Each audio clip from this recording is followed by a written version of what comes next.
The staff are paid the minimum wage of £3.60 an hour, and most groupies work around 55 hours a week, way beyond their contract. And if we sort of worked out the hours we do, especially the groupies, sure. I mean, on Saturday we do 16 hours. Like, if we've got kids in London Coach up at 6, working until half 10 at night. Our contract's based on a 42-hour week. Sure. If we went down the lifestyle of saying, OK, you only have to work 42 hours and we'll pay you £3.60 an hour, after that you don't have to do anything, we'd need 400 or 500 staff to cover the work needed at the park. In which case, we wouldn't do it. It would not be economically viable.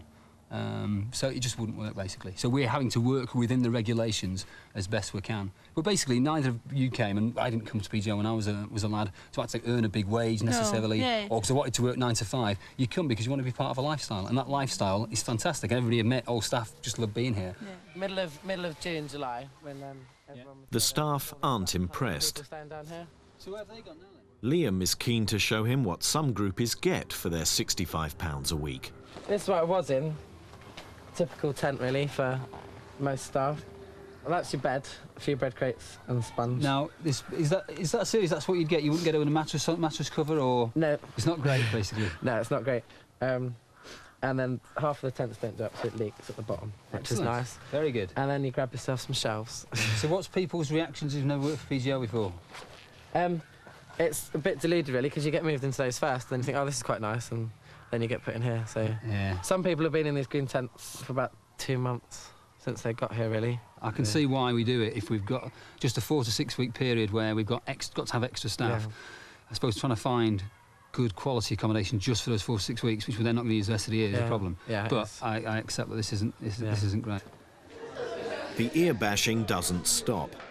At a staff meeting, it's announced that rules are being broken, but not by the children. Yesterday, it's not just yesterday as well, it's been happening a couple of times, but yesterday it was a little bit more blatant. We had a bit of a problem with swearing on session. I'm not going to mention any names at all, but somebody mentioned on session that they were a groupie, not a bloody instructor, so if we could just maybe sort that out, guys. I don't know who that was, but I think the person knows, so just get it sorted out, please. You're all experienced enough, so... Can I go? Let me just count, please. Let me just count. Shh. OK, 1, 2, 3, sit down. Down. Some of the kids are a bit suspicious about me, and they're a bit curious as to why they've got the old geezer and not the young ones. But they've not been at all malicious about it, which is great. Not everyone is on side. I make him a test. I ask him a lot of questions, and he cannot say it to me. And other groupies can say to me what to do, but he cannot. Yeah, it's mine though. If you ask him a question, he know nothing. I used to do this job 20 years ago, so I'm just doing it again, really. So you started at 20? I did, yeah. Oh, you're 40 now? I am. Do I look 40? Yeah, thanks, mate. Who's gonna play the radio? Who's gonna play the radio? With no particular place to go. With no particular place to go. The kids at Boreatton Park alone are worth £120,000 a week to PGL. It's important to keep them happy and coming back. Okay. Okay. What's up?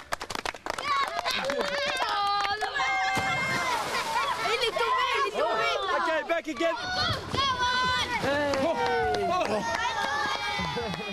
His antics have not gone unnoticed. In bed, she goes, I have a big confession to make. I think I fancy Floyd. Was Annie messing about? I know. But there we go. Do you think it's good looking? No. He looks a bit like George Clooney, though.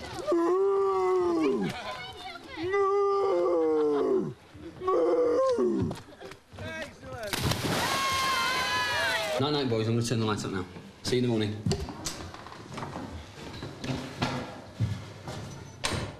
It's been a fun day for the kids, but Ballantyne is still thinking about those green tents. I wasn't proud of what we saw today.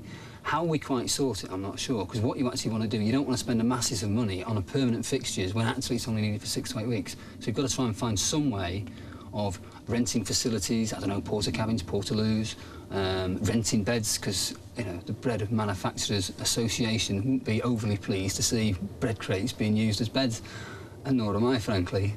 You know, so those things are clearly unacceptable.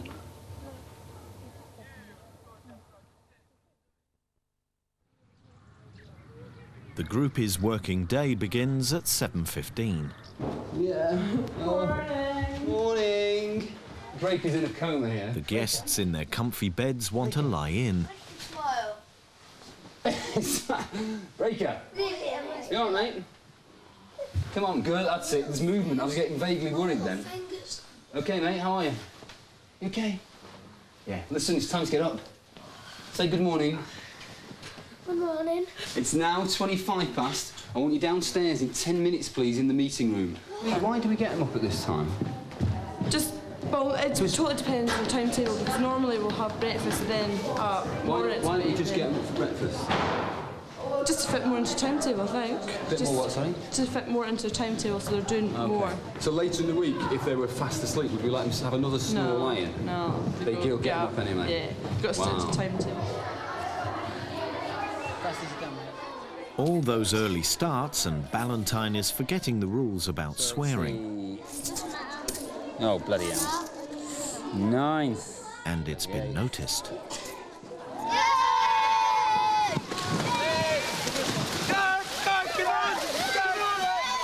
Today's timetable includes getting soaked in the morning and getting soaked in the afternoon. With so many wet activities, one of the keys of the business is drying clothes. But the groupie's most hated job is getting the wet kids through the tropical heat of the drying room. All right, guys. What we want is no more than 2 in the drying room at any one time. Once 2 go out, another 2 come in. Yeah, the door stays open, otherwise me and Floyd will suffocate. OK. First 2, do you want to come in? Listen, before you give us any clothes, get the arms out the sleeves and the trouser legs out the trousers, because it's taking me 5 minutes to unravel them all. Whoa, that's soaking. Right, bring that out, please, outside. It's too wet. Right. It's too wet. Outside, please. OK, make sure you take your arms and your legs out of your clothes, please, because it's taking me a lot of time to untangle them. In fact, that's absolutely ridiculous. Are you going to come and join me? Everyone is in clean, dry clothes, ready for the afternoon.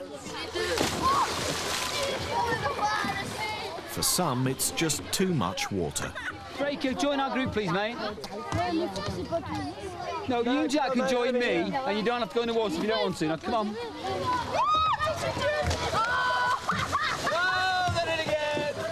Thank you. Now, why didn't you do that before outside, hey? Well, if it's not dry, back in the drying room, Ballantyne is losing his cool. It's hell putting stuff up here. Do you want to do a bit of helping here, rather than standing around licking your lolly, mate? Things have been in here for a while now, and if it's dry, take it off the racks. Go on, get boggled in there. This is one job I won't particularly miss, absolutely not. He can't understand why the kids have to get wet so often. Are you Scouse? I am Scouse, yeah. Floyd, pleased to meet you, mate. How are you doing? We had 3 wet activities on the trots. I just wonder why that was, because it doesn't half cause a problem for groupies. And also, the drying room is now absolutely full of 3 days' worth or 3 sessions worth of wet clothes. I mean, what you've got to remember is we've got over 600 kids on this site, and all the different groups want to do all the high-profile activities and stuff. And for that to happen, high-profile activities. I don't high-profile activities. Water sports is one of those sessions that everyone wants to do, basically, and it's one of the top activities on centre. It's one of the most fun and stuff. So for us to physically fit in that for every group, it's going to work out that for some groups they're going to have a few wet sessions in a row. It's a cutthroat business with many competitors. The kids demand everything from lots of activities to a top menu. People's expectations are higher than they used to be. And rightly so. You know, a child in his bedroom 20 years ago would have a better wardrobe and a chair, because that's all I had. A child today in his bedroom has got a TV, a video, a computer game, a range of units, and so on and so forth. So children are expecting more. Hey, Breaker, easy, mate. OK, if you... Ballantyne is trying to embrace the modern world. The latest idea is the trapeze. Will the children enjoy climbing a 20-foot pole and jumping off? You can do it. You can do it. Just keep saying you can do it. First up is Breaker. If you don't, it doesn't matter. But you can. You'll be absolutely fine, mate. You going next, are you? Will this beat the excitement of video games?